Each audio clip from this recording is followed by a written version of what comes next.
नमस्कार, आप देख रहे हैं इंडिया मीट टीवी। मैं मंजीत सिंह रावला में वन जीव प्रेमियों में आक्रोश। रेंज अधिकारी की बड़ी लापरवाही। वन जीव प्रेमियों ने की सेंटर की हालत सुधारने की मांग। बोले रेस्क्यू सिर्फ कागजों में है। रावला रेस्क्यू सेंटर का डीएफओ ने किया निरीक्षण। अव्यवस्थाओं पर जताई नाराजगी, सुधारने के सख्त निर्देश। रावला कस्बे में दोपहर को घायल नीलगाय लेकर पहुंचे ग्रामीणों ने जताया रोष। बोले 2 घंटे तक नहीं किया उपचार। स्थानीय रेस्क्यू सेंटर की बार बार शिकायतें मिलने पर रेस्क्यू सेंटर में शनिवार को डीएफओ दिलीप सिंह राठौड़ ने निरीक्षण किया और केंद्र में फैली गंदगी देख अवस्थाओं पर नाराजगी जाहिर की और कर्मचारियों को आवश्यक निर्देश दिए। उन्होंने वन्य जीव तथा पर्यावरण प्रेमियों की शिकायतें सुनने के बाद कहा कि सभी व्यवस्थाएं पूरी की जाएंगी। उधर वन मित्र लखपत गोदारा वन्य जीव प्रेमी विनोद कुमार सीगढ़ से अवस्थाओं को लेकर विस्तार से फीडबैक लिया। विनोद सीगढ़ ने बताया है कि रावला रेस्क्यू सेंटर पर दवाई नहीं होने की शिकायत करते हुए कहा कि प्राथमिक उपचार के लिए कोई व्यवस्था नहीं है। उन्होंने सेंटर की हालत दिखाते हुए कहा कि सफाई व पीने के पानी की भी कोई व्यवस्था नहीं है। हालत किस तरह के बने हुए हैं, वन रेंज अधिकारी का इस पर ध्यान नहीं है कि एक जिम्मेवार अधिकारी है। जब कोई मामला इस तरह का आता है तो आपने कर्मचारियों के आगे कर मामला सुलझा लिया करते हैं। वन प्रेमियों ने कहा अगर सुधार नहीं हुआ तो रेंज अधिकारी के खिलाफ आंदोलन करेंगे। वन्य जीव एवं पर्यावरण प्रेमियों ने कहा कि केंद्र के चारों तरफ की दीवारें नीची हैं तथा ऊपर जाली नहीं लगी हुई है। ऐसे में घायल वन्य जीव पर हिंसक कुत्तों के हमले की आशंका बनी रहती है। वन मित्र विनोद सीगढ़ ने बताया कि केंद्र पर महिला कर्मचारी की जगह पुरुष को लगाया जाए।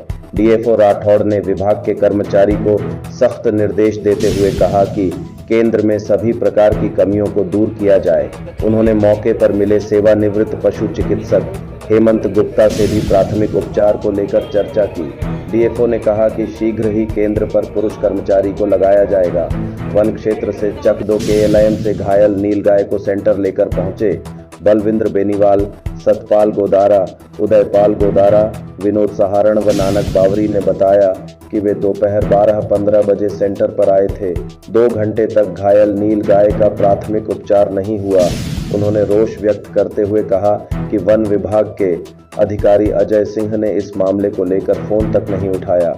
अखिल भारतीय जीव रक्षा बिश्नोई सभा के प्रदेश अध्यक्ष महेंद्र तर्ड ने आरोप लगाया कि वन विभाग के सेंटर पर कोई व्यवस्था नहीं है।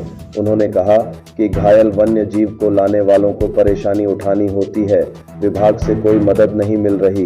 उधर महिला कर्मी बोली 2 वर्ष से नहीं मिला दवाइयों का बजट। केंद्र पर घायल वन्य जीव के उपचार में दवाइयां का बजट नहीं मिलने के मामले में वन कर्मियों व डीएफओ के बीच तीखी बहस भी हुई।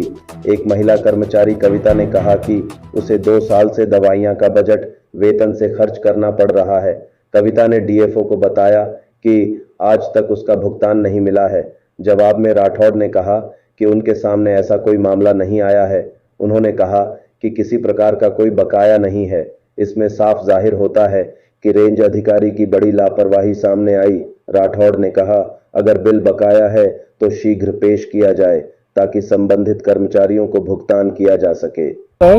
दिलीप सिंह राठौड़, डीएफओ श्री गंगानगर। सर सबसे बड़ी बात है जब से यहाँ रेस्क्यू सेंटर बना है यहाँ पर एक तो जो गाड़ी की व्यवस्था नहीं है, साफ सफाई तो आपने देख ही लिया है, प्लस ना यहाँ डॉक्टर है। जब भी जितनी बार भी यहाँ जीव लेके आए हैं तो वो यहाँ से मर कर ही गए हैं, जिंदा लेके आए, तो कोई सही होकर यहाँ से निकला, इसके बारे में आप बताएं। ऐसा नहीं है, हमारा पूरा प्रयास रहता है कि जब भी कोई घायल वन्य जीव आता है तो यहाँ के जो स्थानीय डॉक्टर है राजकीय हॉस्पिटल से उनको हम सूचनाएं देते हैं, वो यहाँ पर उनका इलाज करते हैं। हमारा पूरा प्रयास रहता है कि वन्य जीव स्वस्थ होकर उसको वापस जंगल में छोड़ें। जहाँ तक वाहन की व्यवस्था की बात है, हमारे अभी हमने डीएमएफटी के अंदर एक रेस्क्यू वाहन के लिए हमने भेजा है प्रस्ताव और हमें उम्मीद है कि हमें उसमें उसकी खरीदने की अनुमति मिल जाएगी।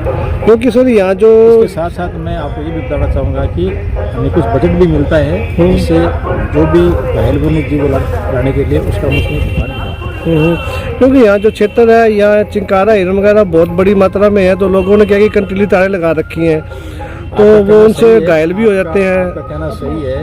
ये चूँकि जो रावड़ा क्षेत्र है इसमें काफ़ी एरिया सिंचित है। लोगों ने अपनी फसलों को चराई से, मवेशियों की चराई से या मानो आप वन्य जीवों, नीलगाय वगैरह उनकी चराई से बचने के लिए कांटेदार तारों की फेंसिंग कर रखी है। सरकार भी कांटेदार तारों की फेंसिंग के लिए सब्सिडी भी देती है। उस कारण से काफ़ी मात्रा में यहाँ के जो खेतों में तारबंदी हुई है। तारबंदी होने के कारण से जो वन्य जीव है उसके स्वच्छंद विचरण में बहुत ही प्रतिकूल प्रभाव पड़ा है।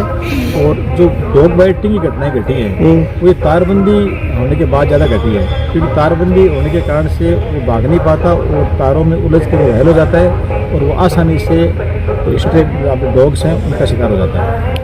और दूसरा सर, यहाँ जो है अभी साफ सफाई के लिए आपने क्या कुछ किया है? आज मैंने देखा है कुछ व्यवस्था ही ठीक नहीं थी। तो यहाँ के जो स्थानीय जो सहायक वनपाल हैं उसको निर्देश दिए हैं और यहाँ को 5 दिन का टाइम दिया, 5 दिन में पूरी व्यवस्था। यानी कि आपने 5 दिनों का टाइम दिया, 5 दिनों में सारी व्यवस्थाएं सुचारू रूप से सही हो जाएंगी।